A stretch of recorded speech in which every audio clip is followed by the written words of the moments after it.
Okay, I'll just quickly introduce everyone and the purpose of this little discussion we're having here today. So good evening, everybody. Thank you so much for joining us today.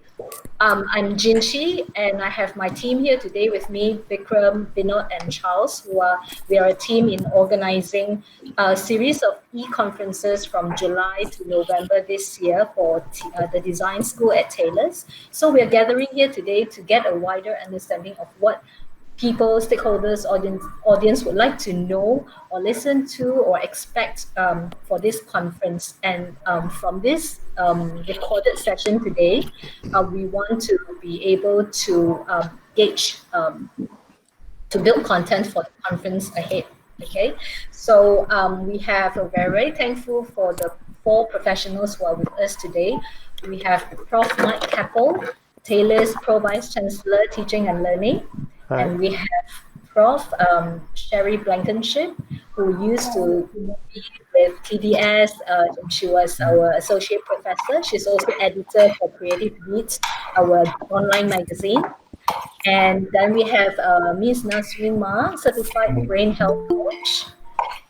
We have here, actually Ms. Sueh Li is supposed to join us. Maybe she'll join us later. Oh, yeah, she did join. She's here. Okay. All right. Hi, Sueh Li. So Sueh Li runs Huruf, a type design studio. She is also a freelance graphic designer and experienced in organizing a few seminars herself. We have here our alumni designers, Natalie, Esther, and then David, as well as we have our own current students from TDS, Iman and Khaira. Yeah, is Mia here? Not yet. Not yet, yeah. So never mind. She can. Hopefully, she'll be able to join us soon. So just a very quick brief on how the format of this. We call it the pre-conference discussion. So this session will take about an hour, where everyone will have 3 to 5 minutes to share their opinions and expectations. We will begin with 2 questions for the professionals, and after that, we will have 2 more questions for the alumni and students here. I will be posting the questions in my screen, sharing my screen with you so that you can refer to them. You may choose to answer both questions, or you can answer either one, only either one. Anything else I've missed, my team?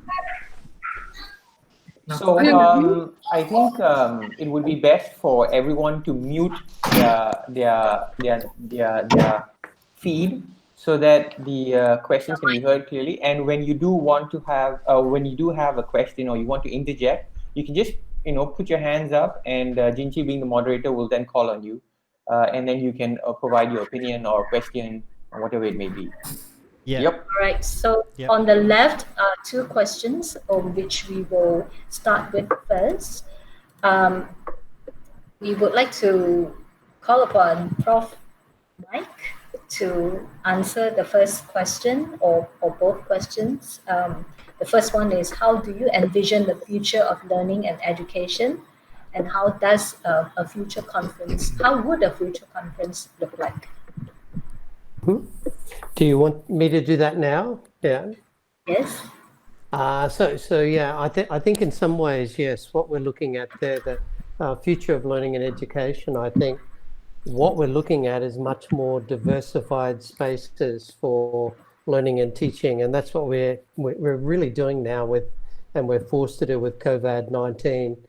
I think what that's actually doing is empowering staff with particular skills that they're going to utilize in the future. So I think what you'll find in the future, I think you'll find much more of diversification of physical and virtual spaces that we're using for learning and teaching. And you'll find there'll be a diversification of the modes that we're using. So when we need the face-to-face, we'll use it. When we want the blended, we'll use it. When we're looking at the online, we'll do so. Again, assessment will change, and again, a lot of the different aspects that we're looking at these days. Even Siva was mentioning this today in a webinar I was facilitating about using take-home exams and higher order thinking skills much more so. So I think the future of education, I think, is one of the only good things I can see coming out of the COVID-19 is that we're empowering staff to teach in different spaces. We're actually getting our students ready to learn in different spaces. We're improving digital literacy skills in terms of how we're going about it. And so, again, when you talk about how does a future conference look like, I think you've got to then have a balance between those different spaces for different people. Yeah, so that's what I think at the moment. That's what I'm presenting on a lot of keynotes in terms of that side. I do think that there's leadership opportunities and challenges in doing that, and I think it's a different form of leadership, which is much more distributive. I think there's the opportunities I've mentioned. The challenges are getting people up to speed with these new spaces and getting them to take them on board as legitimate spaces in terms of it. So, yeah, okay. I have a question. Sure. So, in light of what Prof. Keppell just said, I would like to ask some of the students who are right now going through the process of learning online, whether the facilitations that are happening online with regard to learning, teaching and learning, how has the experience been from the transition of face-to-face in classes presently, and now having to learn online? Are your expectations being met in light of this new situation? So if I can point to Khaira, since she's a little more senior, I would like to find out from her, and then we can go around. Khaira, you need to turn on your mic. Yeah. Yeah. So I think for me personally, I just feel like it is like a big change, because suddenly it's just, we're used to like meeting with friends and like actually discussing projects face to face, but now it's like we have to be in our own personal space.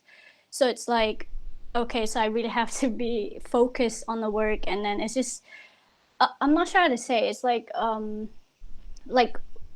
me as a student, I mean, I'm used to just being around people, especially when it comes to work. So it's like you can experience a lot more better, but like at home you're a bit more like in your own comfort, and it's just like, yeah, and it's a quite big difference for me. So I have to get used from being in a classroom to suddenly like in my own bed doing work. So yeah. So from your reply, I assume that basically the richness of the collaborative learning or the richness of the learning that you experienced previously with your group members or with your class members is no longer there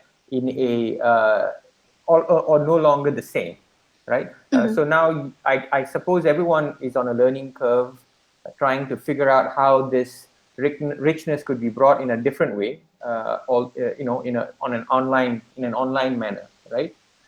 So has that been happening? Yeah, that means, have you guys, now that you're unable to meet physically, have you been able to find out or find another way to work and maintain some amount of richness in the experiences that you have had thus far? Yeah.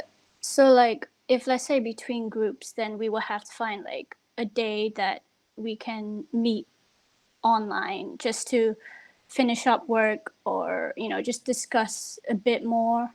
So yeah. Okay, great.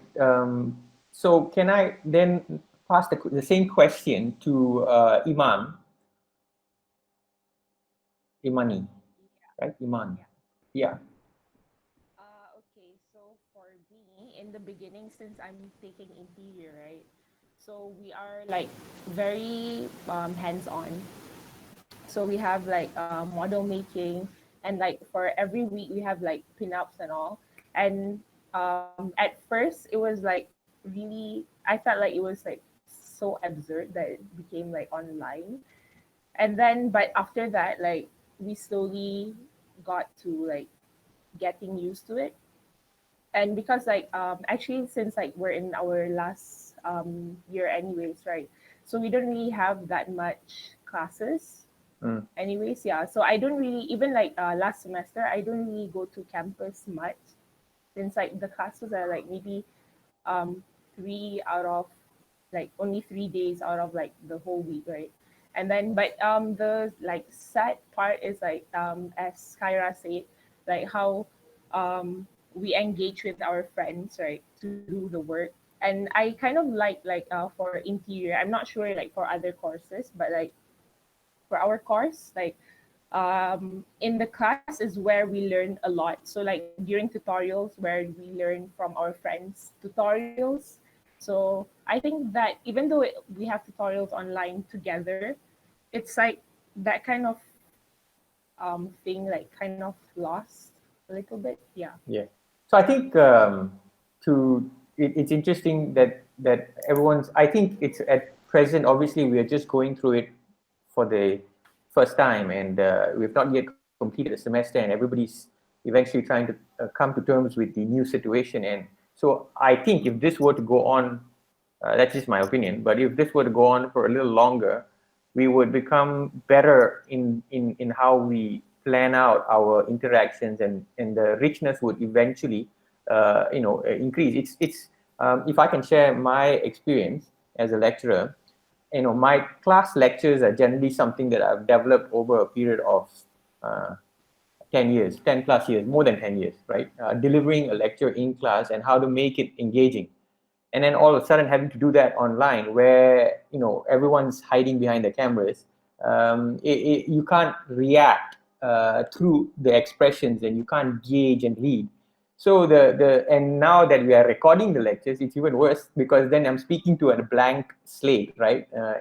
So those lectures don't. I think the richness of those lectures do not really that used to happen. Does not really come through. So I find that quite difficult to come to terms with. But on the flip side, what's interesting is there's more time allotted to the activities online in class.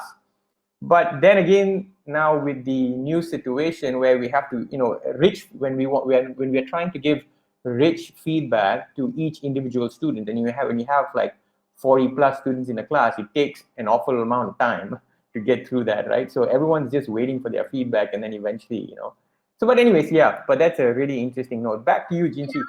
Yeah, I think that actually brings me to the next question, because I remember sharing a class with Sherry, where we encourage students to go out, like to visit art galleries, to go and visit the places where we can see a lot of cultural exchange in Malaysia, in KL itself. So I would like to know from her point of view, as well as also Nasreen later on, regarding the second question, which is what is the connection of brain health, that would be Nasreen's expertise, and lifestyle for design students, and how would it impact the academic outcomes in the new normal? Sherry, are you there?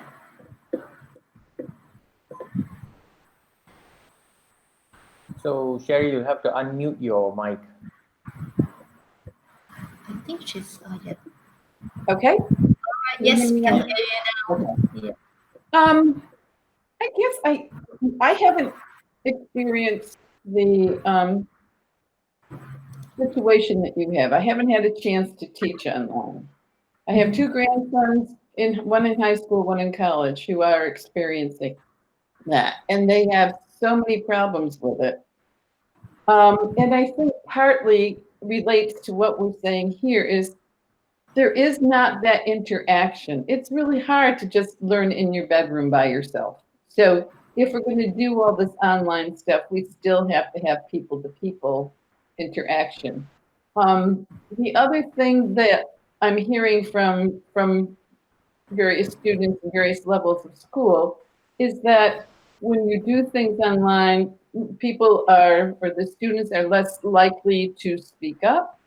They don't say as much. And Chiki, in our class that I'm really big on critiques and interaction. You want to know how other people are seeing or thinking about something. And when you're all in your own bedrooms, even if you have a microphone, it's not the same. So I feel like there's got to be a balance of that. However it is worked out. It doesn't have to be within a school or institution, but it could be in a neighborhood or out in the city somewhere or whatever. Does that answer the question? Yeah. Yes. Thank you very much. How about you, Nasreen? What's your view on this? So, from what I've experienced and I'm hearing from here, the connection to brain health is immense. It's huge because we're not isolation. We're not supposed to be in isolation beings. Like, people are not supposed to be in isolation. We're supposed to be social people. So obviously having this social distancing and having this space to ourselves to be and to learn on our own, it would affect our brain in the long run. In fact, for some, it would affect them even earlier and even faster because of the already very sedentary lifestyle that most of the people are living. Right. So they don't eat, most of the people now don't eat really well. And especially students, they don't, very rarely you'll find one who would choose to cook themselves and eat the right amount of veggies or fruits every day. So when you're not eating well, you're not feeding your brain what it needs to function. So when the function of the brain deteriorates because of your lifestyle, adding on to this forced isolation, and because we're constantly in front of the screen, then there's the lack of movement, which your brain totally needs. You're just asking for a next wave of mental disruption. After the COVID-19, the next wave is going to be brain hijacking. And so then you have to then address that. And your students will then end up being very challenged to even want to complete their studies because the brain capacity has gone so low that if the lecturers do not incorporate such consideration within their classroom time to be a bit more creative, to get the students up and moving, or do something together as a community to support the brain stimulation in the students, then it's going to be very tough to continue like this. We can still continue. People will still function. We won't notice the deterioration until it's too late because we have just so many brain cells. So when we have so many brain cells, we take it for granted. And so we don't think. So students hardly ever think that they need to exercise because they're still young and good and, they can eat anything because they're not putting on weight. And, things like this, we need to really consider whether or not you're a design student, whether or not you're a student. As an adult, as a mother, as a parent, as a child, everyone has a brain. So this consideration has to be of paramount consideration throughout the whole community, from lecturers to the management team, to understand that lecturers need to have certain knowledge of this need to support students' brain health and their own. Because if the lecturers don't have good brain health, they can't quite plan and consider healthier habits or healthier options for the students. And these students, you can't expect them to think more for themselves when the capacity to think in that area is not even there. Because in an adult, in a boy, a man, a guy, the brain doesn't stop developing until 28. And in a girl, it doesn't stop developing until you're 25. So imagine the brain capacity. If you're not well stimulated from young, you may not have a brain that is going to help you through college properly, especially in this kind of a situation. Then you're going to have breakdowns, you're going to have depression, you're going to have anxiety, you're going to have a lot of challenges. And just remember that every single word we say and every single decision we make comes from the brain. So if you want students to be having critical thinking, to have creative ideas, to be thinking what they can do and how they can solve their own problem in this current situation, if their brain capacity is not enough to support that, it's going to be tough. Great answer. I think the cognitive development aspect of it is that, and the tying in of that to movement, Yes. to psychomotor skills and whatnot, Yeah. right? Is something that we tend to ignore a lot. We develop the cognitive mind, and without the touch and feel and all the other senses coming into play, development can be stunted, and learning therefore can be affected as well. So it's a good, not just learning, but your emotional state and your ability to have life skills, balance. Yeah, movement is key. Basically, movement is the key to everything. So for example, if a lecturer is running a course, I mean, already in 2019, the statistic is Malaysia, on average, is eight hours a day we're in front of the screen. Wow. So if 8 hours a day you're in front of the screen, now how much more are you in front of the screen? So the moment you're in front of the screen, you're not moving. You're not moving. And the cerebellum needs to move to stimulate the prefrontal cortex. So if you want better cognitive skills, you need to move. You need to do a handstand. You need to dance. You need to learn a new skill. You know? Yeah. And it will give you a longer lasting functioning brain. Yeah. Great. Well, as well as just learning interpersonal skills, I mean, we have to not just relate to a screen, we have to know how to talk with others and That's right. and learn from one another. We need to have a social connection in a very special way. Even if it's through screen, we have to understand how to get people to move. Like we are doing classes too online, and we get the kids to move in front of the screen, and we're moving in front of the screen with them, you know, and we get them to do exercises in front of the screen. And it's fun because at least the teachers also get the exercise, and the kids get the exercise, and we need to practice what we preach. Right. Yeah. I think, Jinchi, if we can now, go to Sueh Li perhaps and ask her what are the challenges she's facing as a professional designer, including, and we can lump in David as well. Nat and Esther as well. Right. It would be great to hear from them too. Sueh Li, would you like to share with us your experience in this time during the lockdown or semi-lockdown now? Yeah, as a designer. Yeah.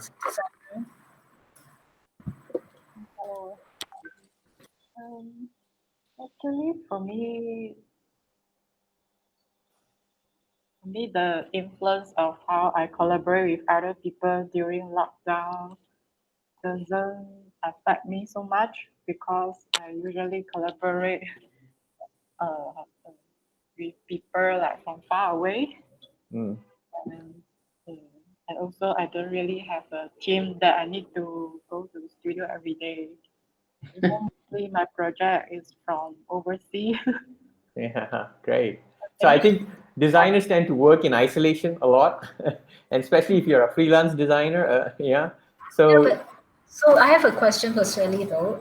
But looking at, like you about Huruf project, do you need to like go out to do some research, like field study or something, when you are working on some projects? So does that affect during this lockdown? Does that affect your work? Maybe Nat or David or Esther, do you face this kind of problems? So I think Sueh Li can answer that one first, and then we can move on to David. Yeah. Physical research that I need to go out myself and then like do research. I mean, so far not really, because sometimes research can be done online too. Or I have just to do it online, like at this moment. So, what about you, David? On my end, I think, as mentioned before, the way of working hasn't really changed too much. Like we've been meeting our clients virtually, and since everyone's in lockdown, so we have to anyway. but I think not really the way of working that's changed, but more of the mindset that we're having. In this very scary times, we often find ourselves questioning like, what is the role of design in this sort of situation? Yeah, that's the main issue that's really bugging the studio.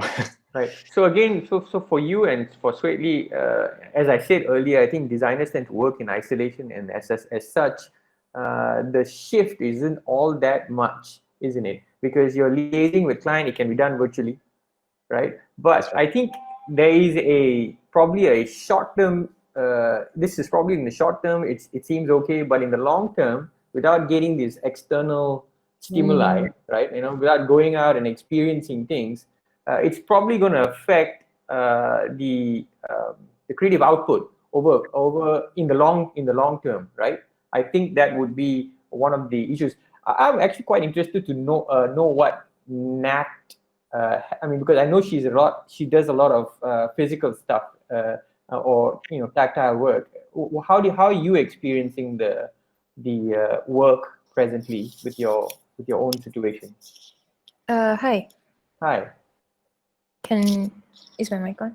Yes. Yeah. It is. Okay. Actually, it's true. Not much has changed, except for the fact that I'm not doing physical painting, or like I'm not doing murals and stuff like that. I'm still doing digital stuff, mostly on like a freelance basis currently. Right. Okay. Yeah. So presently. So it looks like a consistent trend that the professional designers out there don't seem to have much of a difference in the working methods, right? Because as I said earlier, designers tend to work in isolation, and hence it seems to be a continuation of what we've been doing, or rather what the practice is, isn't it, by nature, which is kind of interesting. But also, I think it would be interesting for the student designers right now. I mean, those who are students, so when you actually, probably the situation right now is training you to be a better designer right now, because you tend to work in isolation longer, and maybe in some ways it's preparing them. Yeah. But we're just talking about the time you're working, but in a normal situation outside of lockdown, you have a life where you're moving around, you're interacting with people, you're seeing new things, you experience new people, you have conversations. When right now, probably for the short term, working alone isn't so bad, but you're not really getting that stimulation or seeing the world or that sort of thing that's going on. Okay, so right. So I think if I go back to Mike Keppell, Prof Keppell. Just Mike's fine. Yeah. Hi. So I know you said that you can only see good things coming in from this, but listening to what everyone's saying right now, right? Do you think this is only because it's a knee-jerk reaction to the short-term experience? Sure. Yeah.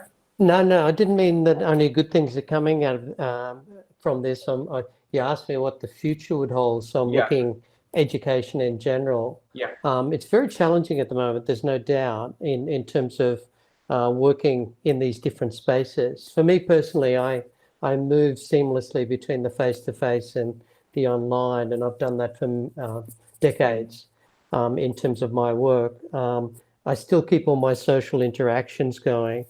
Etc. There are challenges, there's no doubt. Getting back to the balance you're talking about, I think there's a balance with work, and so if you're a designer or someone working, how do you get that balance? And I agree. One of the things that concerns me a bit is just my eye strain from so much time on the computer and long meetings and facilitation. And this week alone, I've facilitated 2 sessions with 300 people. So you have to have your wits about you. But that's one aspect. So there are challenges. I suppose I'm an optimist at heart. I'm talking about education in the future. that I'm trying to take the best spin on what's happening at the moment. There does need to be a balance in how we work and how we live. And so I'm in an apartment block. I've been confined to that for a while, but I've set it up my own personal gym and everything like that. And today alone, I've done yoga, weight training, and walking. So I make sure I look after myself personally. I make sure I eat well. I make sure that I try to get that balance. The workload is actually higher for me working in this environment during COVID-19, even though I don't travel to work 1 hour, half an hour to an hour per day, depending on traffic. I have more meetings and longer meetings. And what I'm starting to do more is, and I agree with the movement side for sitting too long. Generally in meetings at work at Taylor's, if it went on for too long, I'd stand up and I'd walk around the room and I'd stand there and sit down and then stand up and so forth. I'm not doing quite as much as that at the moment. I need to get away from my tethered microphone and some other headphones. So there definitely are challenges. I suppose what I'm trying to look at, you asked the question about the future of education. If we're looking beyond this, there'll be a different mix. And I think there are different learnings we can get out of this. Challenges for students, I am concerned about the isolation and the connection. A lot of my work is with staff, and you've probably seen, I started 2 weeks before the semester, really setting up a process to give awareness of what we could do online, and now we're getting into implementing online assessment. I've tried to keep a thread through there because I felt that staff are looking after students, but who's looking after our staff? And so we have 600 staff at Taylor's, and it's a very subtle approach. So there are definitely some challenges, and I don't think I'm the first one to go into bat for all the staff in terms of helping them out as best we can. And I've tried to do that through the approaches I've had and all the way. So definitely there are challenges and lots of challenges. And I hear the students and I feel for you, and we're doing our best. But also too, at the level I work at, it's more with staff I'm concerned about. The opportunities are probably, there's changes and there's a lot of dissonance in how we learn and how we teach. Out of that, I think it strengthens our teaching and our learning for the future and may diversify the spaces going forward. I do think we need different sorts of leadership in terms of this mode. And for me personally, in a leadership role, I've tried to take a pastoral care role for staff, even though it's been very subtle. How can I help as best I can to empower them and give them, get others to present and give them ideas about assessment? And that's been my strategy throughout this full semester. And I've done facilitated about 30 different webinars, and we've had attendance of staff of about 100 each time. Now it's something small in the whole ecosystem, but it's something tangible that hopefully it's helped in some way. So yeah, I didn't want to dismiss the challenges, but and there are many, but I think I'm trying to balance it with the opportunities, and then the opportunities for the future. And I agree with the movement side. I don't like sitting for as long as I do, but I get out and exercise every day, even though it's only something minor, but I make sure I put at least an hour and a half in every day, and I to get a balance. I've been a fitness fanatic all my life, so it helps when you track everything and you want to move, and I can't live a day without moving.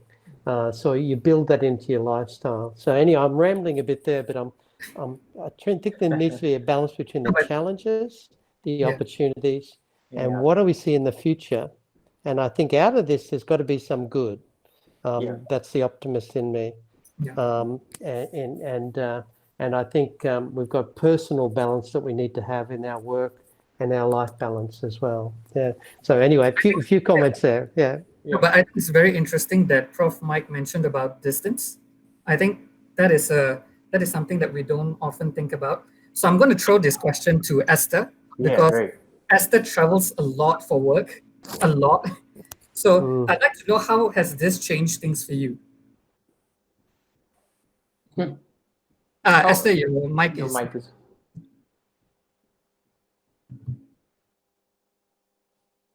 You have to. You're still muted. So it's the bottom. Just scroll your mouse towards the. Oh, you have done that. Is it? Oh, wait. I think she's No. having technical issues. I think it's probably like still. She can hear us, but is it me? Am I the only one who can't hear? I can't. Okay, No. so it's not just me. Okay. Yeah, I cannot hear you as well. Okay, never mind. Maybe. I think it could be the jack, the Yeah. mic jack. Probably not. No, that's not working either, Esther. Yeah. Yeah. Okay, maybe we'll give you time. You could try connecting with your phone. Going in and coming out maybe with your phone. Maybe that'll work better. So perhaps we can move on. I think we've pretty much have a kind of gauge as to what everyone's going through and what the difficulties are and what the challenges are and how this affects our mental development as well. Now, the reason we all gathered here today, and which Jinchi outlined in the beginning of the session, is that because we as a group plan to hold webinars. It was initially supposed to be a conference. We held this last year once, where we had a gathering of students and some outsiders, and we had speakers speaking on different topics within the design discipline and or the circumference of the design discipline.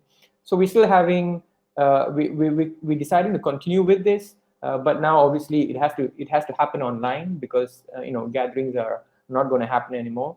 At least not for the foreseeable future for now. And so for those of you who have attended last year's colloquium, this year's conference is going to be happening online, and as such, we would like to gauge what would prompt you to want to attend one of these conferences that are online. And basically, because all this while we're working on assumptions that we come up by ourselves, right? So what would prompt you, or what would you be interested in order for you to motivate you to attend a conference? So I think last year our conferences were primarily directed at the student body, mostly from the design discipline. But based on our speakers, we're trying to broaden this in line with our university's education policy, which is more of a broad-based education policy, where we're trying to build students that have different capacities and are exposed to different things. Because in our design discipline, they are already exposed to a lot of design, skill sets and talks and stuff. But so we want to keep it still within design, but we also want to include discipline areas that may be affiliated or may be related in some way, shape, or form, and broaden their horizons a little bit more. And as such, what would compel you, or what would you be interested in learning or in understanding? Like I, for one, right now listening to Miss Nasreen, right, was really. I mean, I think it was really exciting to hear from her regarding brain health and regarding how it's probably affecting us right now, and it's probably it's actually giving me ideas as to what maybe I should do in my classes as well. And I know I should do this, but I can't get the time with the number of students that I have to get them to stand up and exercise. And knowing my classes, they probably should turn off their cameras and just watch me do the exercises in front of them, or the breathing exercises or movement exercises, my students. So I mean, there are challenges, but I mean that would, hearing a little bit of what that means, or what that brain health means, and listening to would compel me to actually would motivate me to want to sit through a session, another session online on my chair, which has now become part of my back. I actually feel like I've grown roots to it, on this chair right now. It fits my hair so well right now. Lack of a better term, I'm sorry, Yeah. Yes, Miss Nasreen. Expectations. If I run another webinar, no one is allowed to sit. No chairs allowed. I like that idea. That's a great idea with the webinar. I think we should note that down, Jinchi. No one's allowed to sit. Yeah, it's only 15 minutes anyways, our talks, yeah? So 15 minutes of standing, so why not? Yeah, that's a great idea. In fact, let's note that down. You can do while you're standing. Recently I was at the hospital waiting to visit my mom, and I had some time to kill, so I was listening into a webinar, and I found a place to stand, and the whole time I was listening to the webinar, I was moving, because and I was just moving my legs, moving my body, I was just shifting, and I didn't care who was looking at me, but because I knew that was more important to me. Nobody's going to see my brain and understand how my brain's going to be like in 10 years time, so only you would know. So it's something that it's a mindset that we need to start to understand, not to be shy, and really don't care about what people think about you, as long as you don't do something silly. But if you're doing something good for yourself without harming anyone else, why would you want to worry about what people say or think about you? And that is a very, very important part to have in your brain, because the more you think about what other people are going to think about you, the more inhibited you're going to be, and the more constraint you put on yourself, which then is very, it actually falls on the negativity. So, and then you don't get to open up and explore yourself or, move forward, because you're so concerned about what people think. And that's the negative thoughts that come into play in your brain. And most people have that. And Well, so it's great. I'm sorry, from what you're saying, what Prof. Mike said, maybe we need a session on how to develop your own personal environment so that you move, you get exercise, that, you can still be using a screen, but you're doing more than just sitting there. Mm-hmm. Yeah. I think Prof. Keppell, when you do have your webinars where lecturers are sharing their experiences on how they conduct their classes online, those sessions might be bringing up some really a good amount of information where you could eventually put it into, or maybe you could highlight a few people who are doing some really exciting things in class and how they mix movement into it. If you come across any, I think that would be a great session for one of the troublemaker sessions as well, right? I think it's a great idea. I would set a theme for one of the sessions where it's standing only in that session, and so then have that theme, and then have some other ones as well. I mean, I'm fairly traditional with the webinars that I do, and there's lots of creative ideas, and it's trying to herd cats, so to speak, when you've got 200 people in a webinar. But but I think it's a great idea that try to look at some different ways of doing things, because you've got to be a role model, and the movement side I think is a good one. And again, a lot of us here at the moment who are into movement, we're swinging in our chairs, we're shuffling our feet, we're moving side to side, but I think embody some of those, because I think that's going to be really important in some of these webinars. And whatever I find, I'm not finding too much in that side at the moment, because it's mainly about how you teach, how you assess, and so forth. But certainly my life skills team are very good at doing meditation. They're doing different things like that. So that could be a group you may want to tap into for another webinar. I'm looking at what you're doing right now, and you have a plant, you have a lovely painting.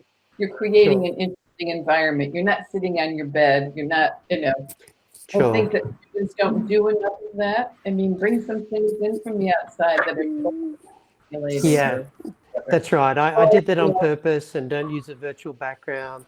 It's my signature. The paintings from a colleague that I work with, who painted that many years ago. There's different things like that that sort of set the stage. But you're right, the exercise, the mindfulness, the backdrops, I think that's beautiful. If you, from design point of view, why not show your signature design through the backgrounds. Yeah. And Well, you're living with and you're sitting with for hours and hours. So that's right. Yeah, whether it's a physical one or whether it's a virtual screen, that could be a really nice way to do it if you get presenters. So I think again, coming up with different themes, I think it would be wonderful in terms of that. Yeah. Good idea for our upcoming sessions, upcoming e-conferences. So yeah, let's thanks Sherry and Mike. Let's hear from the Esther. Let's see if her mic I'm is not working. sure if it's working. It's yes, working. it is. Brilliant. All I had to do was get out and come in again. Okay, Esther was our MC last year in a colloquium. So in our first ever colloquium for design school. So maybe she can share with us what she expects in the upcoming months, With our Wow, what I online expect. conference. Yes. From our the upcoming conference. Yeah, considering all the ideas about being active, we can have some moving around. Yeah, I know. I mean, those were actually very good ideas. Because I think when we talk about webinars and doing things online, the one thing that happens the most is that people are not very present. I think that's one of the things sometimes because we feel like we're so far away from each other that the element of being present is it really isn't there, pun intended. So I think if you're able to do things that brings everybody together, whether or not, for example, like if you got everyone to just get up and then move to a different side of the room or move somewhere else, and just to really address and make them know that, hey, we're here and we know you're here, and that kind of interaction, that one-to-one interaction, that feeling. What I find really, really tiring, because I've been doing presentations and meetings every single day from home, and it's extremely exhausting because I feel like as a presenter, I'm constantly trying to make my audience feel engaged. I want them to know that I'm actually there with you, talking to you. I'm not just showing you something. I actually want you to feel that in this time, in this really interesting times, I want to connect with you, right? So I find that I'm more tired because I'm really trying to reach out to the people, and that's just really tough. That's like a high five there. Yeah. From all of us. Right? Because I mean, as educators as well, you want to get your point across, but when you don't have that interaction, that you don't get to see the actual reactions, and you feel like you're trying 10 times more to get your point across. But when it comes to, sorry, I segued a little bit, but when it comes back to, I think, a conference, a design conference, I forgot exactly what the question was that was written in the Excel sheet, but I've always thought that, I think essentially what we'd like to know, having gone through the first one with us being the MC, what now with this online thing, I mean, like, we know the challenges are, trying to reach out, trying to get them there, or trying to get them to attend after, having sat a whole day, through your classes, is sitting down and listening to someone, then to sit down again to listen to someone else, right? How do we get people motivated to want to come and listen to a webinar? I mean, what are the kind of topic areas maybe that we should, approach, we should take on? And I realized one thing, if we were to have small clips, right, like maybe video clips of people who are probably going to speak about what it is they're going to speak, and then put that out there. Like if I were to have listened to, Miss Nasreen, and I might want to, like, or Prof Keppell, about certain opportunities, the optimism that he has towards, education in the future, maybe that would propel me to want to actually come in to listen, as opposed to, just showing a headline, or telling people this is what the talk's about, and then people having to guess what exactly it is and not really all that motivating them, Yeah, So, I think that would have a lot to do with the speakers that, I'm not sure if you selected the speakers, but that would very much have to do with that, because what would personally, just from a personal point of view, what would motivate me as, if I think back and just imagine a couple of years ago, I was a design student, what would motivate me is really things that are of course relevant to the times, but there are the first thing that I thought of was, because of COVID-19, we also saw a lot of content creators popping up, a whole variety of content, super creative. There was this guy who, because he was stuck at home, and he's actually a director, a local director, and what he did was a stop motion film of him basically, so it's the floor, right? He has a bike, and he's essentially like, if he's standing, he's like this. He was laying down on the floor, and he did an entire stop motion film of like him cycling through the rain, the storm, and he did a stop motion video at home like this. And he wouldn't have done that if it wasn't for the situation. So for me, it's these kind of, how creativity has been just multiplied in this time of a pandemic, right? Like great things can actually happen. So I would love to be able to get into a webinar and get to know this guy, how his process is, and so I think that is the relevance, right? So I think, oh wow, that guy, he's created this really cool content during this time, and I've seen it. I would love to hear it. And what I loved about Troublemakers manifesto was really that the speakers were very real, right?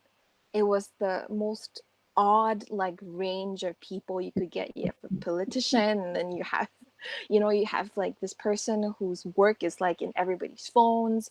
And I love that they shared a part of themselves that people don't really share in conferences. Conferences tend to be this thing where people come and then they talk and celebrate their achievements, like, this is great, I want to motivate you, you can be great.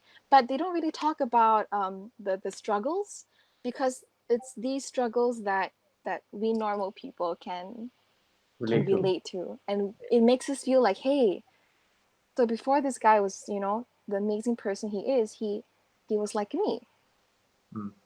So it's the story. So it really has to do with the speakers that you curate, I think, that will really very naturally bring people in, and that just rounds it back to the intention of the conference. Yeah. Because if you have the intentions in place, the people that you select are gonna just naturally bring it all together. Yeah. For those of you who didn't attend, basically our conference or rather a colloquium, which is a smaller version of a conference, was called Troublemakers Manifesto. So at the end of the or in the beginning of their speech or their delivery, they would mention their key principles, or their manifesto points. So this year it's supposed to be Troublemakers Assembly. So the assembly is not happening physically, it's happening online. So we are trying to assemble a whole bunch of people over a long period of time, over several months, where we highlight or we listen to what they have done and how they have, how they've gone about creating change making, essentially, in society, using the skill sets that they have and the disciplines that they have. Maybe it could be a selected project, maybe it's an expanded, or a range of projects that they worked on. So I think we can, Jinchi, probably we should move on to, because we only have another 5 to 10 minutes left. We don't want to hold people back too long. So we need to go to the students very quickly and find out what they would like to hear and what they would like to see. So I think we can ask Khaira. Yeah. There you are. Khaira, are you there? Yes, I'm here. Khaira was also one of our student volunteer helpers during the colloquium last year. So take it away, Khaira. So the question was basically, what would compel you or motivate you to want to, or maybe you could tell us what it is you liked in the previous colloquium and what you would expect in the present one that is online. What would compel you, motivate you to want to attend one online? I think from the last colloquium, obviously it's definitely the speakers. But if, let's say, for the upcoming one, because it's online,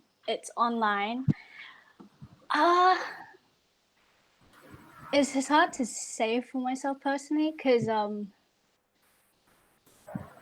I can't really think of like what could actually motivate. But I think personally, it might be just seeing because just seeing everyone on camera. Because if I had to refer back to the first question about how the classes was going, because for my class, everyone's camera is actually off.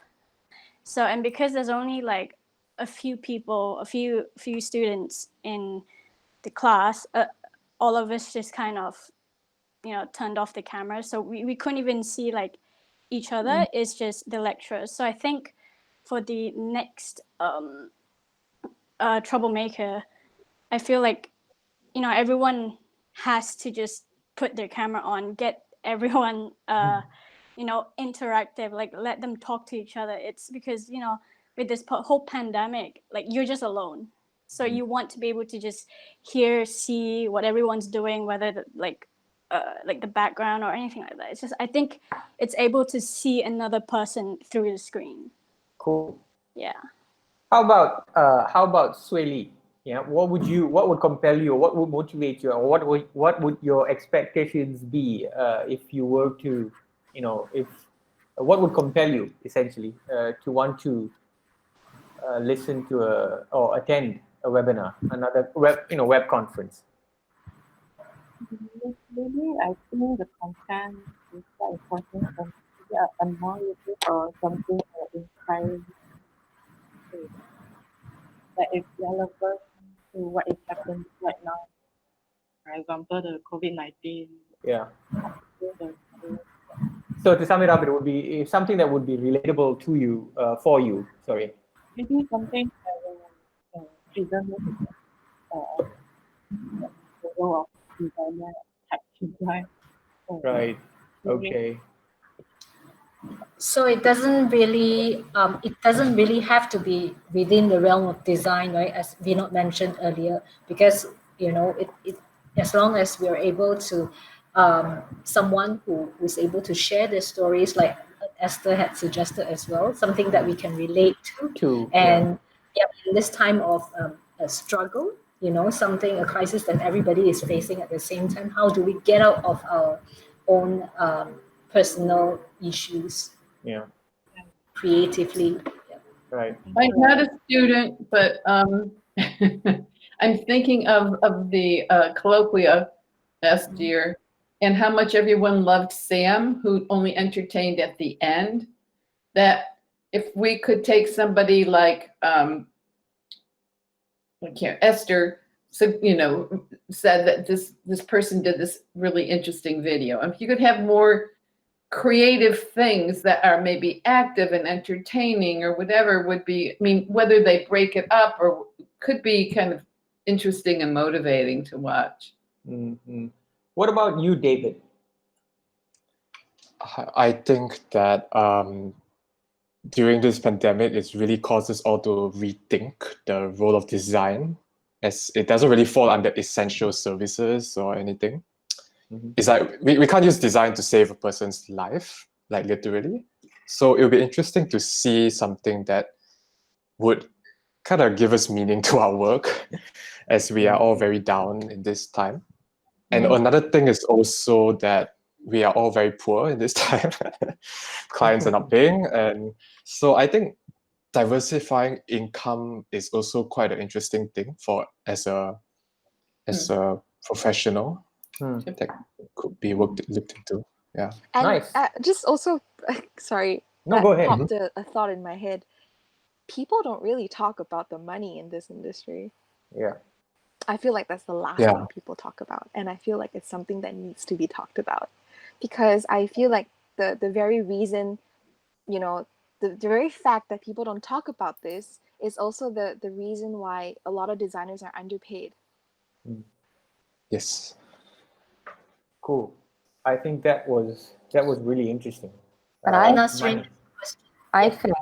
think that we designers should market themselves as problem solvers. If you solve a person's problem, you're worth something. If you're out there just to do an aesthetic design, just to make something nice, a little bit more crazier, that's quite different. But if you do a functional design, even if it's visual, so think about it, like you're in this COVID situation, everybody's online. How then can you think about doing a presentation that's going to make people feel comfortable looking at the presentation? Come up with something different, so something that actually can make your eye strain less. So designers have to think about being problem solvers, and if you're a problem solver, you have that demand, and you have that right to demand a pay, a good salary, a good, I think this one needs to be put upon the designers, especially in Malaysia, because I've seen and I've traveled a bit to see different countries with designers who are just so proud of their work. And here I find that all the designers are just, they're all like, they hide away, and they wear their funny hats sometimes, and they're all dressed up, and they don't care about what people's, they're in their own world, and they don't think about themselves in a way where, hey, I'm doing something. Because in Malaysia, somehow the culture is, you're a designer, you're not a doctor, you're a designer, you're not an engineer, and I don't like that, because I came from a design background, and I was not the best at design, but I knew how to problem solve. I knew how to do research, and I knew how to put things together. And so I developed myself further away, and now look, I'm doing brain health, but I never left my design ideas behind. I always brought it along.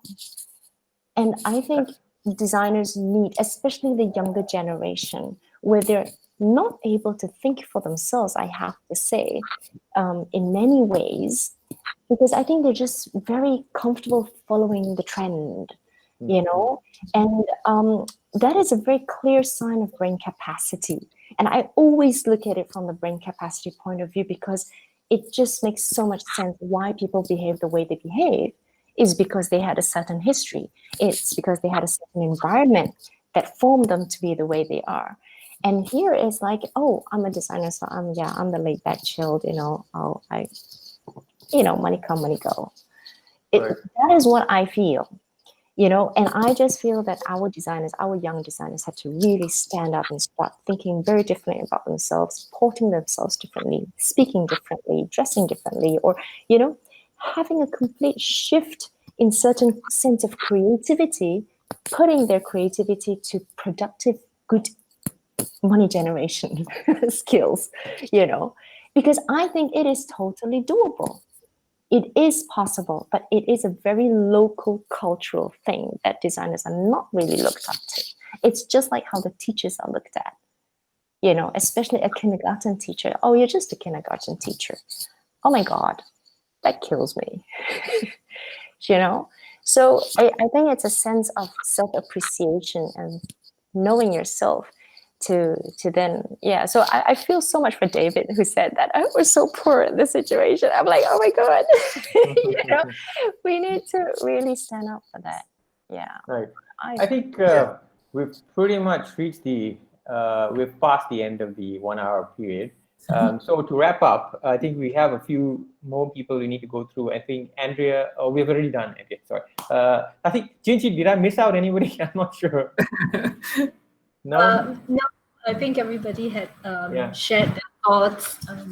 I think we learned a lot from this session right now. I can't thank you enough, because I think we've learned a hell of a lot. I mean, we've got some new ideas. And I think we will need to sit down together amongst ourselves, the committee, and probably will review the video again. But I've taken some notes, but my notes is generally not very good.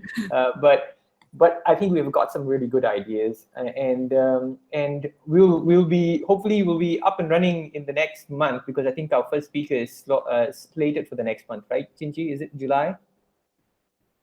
Yeah. Okay. July. Right.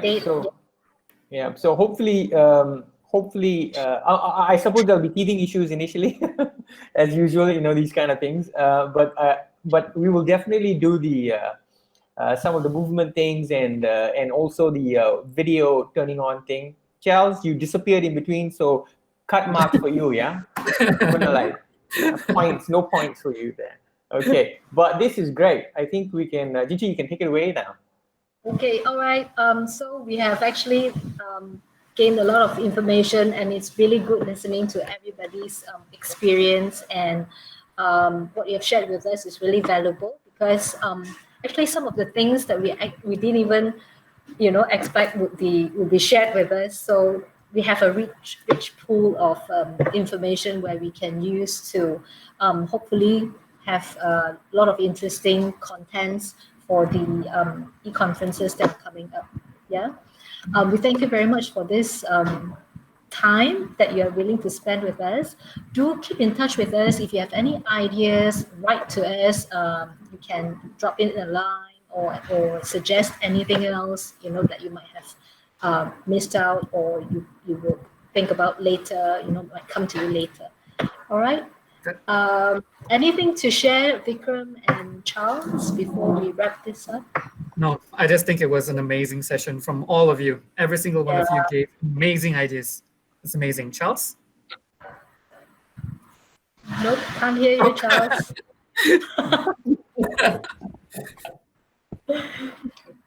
What did you drink? You went off to drink something and then you cannot speak now. This is what happens when you escape. Okay. Just want to tell you that I've learned a lot from everyone, and it's really good to see many of you again after so long. Prof. Sherry, such a privilege to see you again. Miss you a lot. And David, Iman, all my ex-students here, and Prof. Keppell. Thanks, Nasreen, amazing. Esther, fantastic. Well, Sueh Li, so glad to meet you. And we look forward to seeing all of you again for the next upcoming e-conferences. And just stay tuned. We're just getting started and we're just getting warmed up. Yeah.